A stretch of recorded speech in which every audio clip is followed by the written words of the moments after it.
প্রেমে পড়ার থেকে প্রেমে পড়ার আগের মুহূর্ত বেশি উপভোগ করি।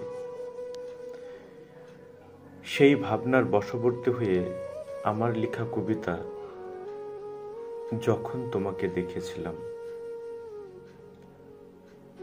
ওই শোনো, তোমাকে দেখেছি স্কুল ক্যাম্পাসে ঝালমুড়ির দোকানে।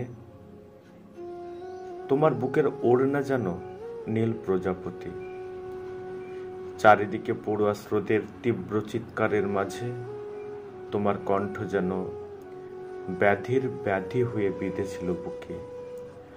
গালে টোল ভুবন মোহিনী হাসি, কি মায়াবী চাহনি, যেন মরুর বুকে মরুদ্যান।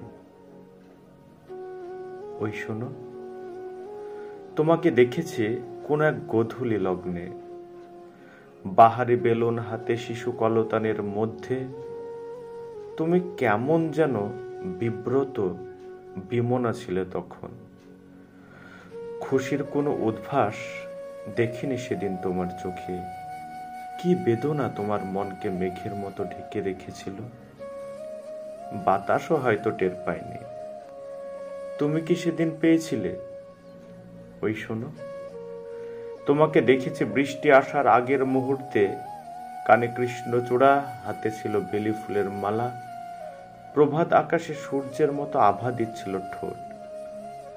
ও হ্যাঁ, এই দেখো কথায় কথায় ভুলেই গিয়েছি। অ্যাংরি বার্ড, আকাশপ্রিয়া, অনেকগুলো নাম দিয়েছি। জানো, আজ আবার নতুন নাম খুঁজেছি, তবে মুক্তি পাবার অপেক্ষায়। হাতটা ধরে বলতে চাই, শত বসন্ত আগলে রাখতে চাই। হাতটা ধরে বলতে চাই, শত বসন্ত আগলে রাখতে চাই।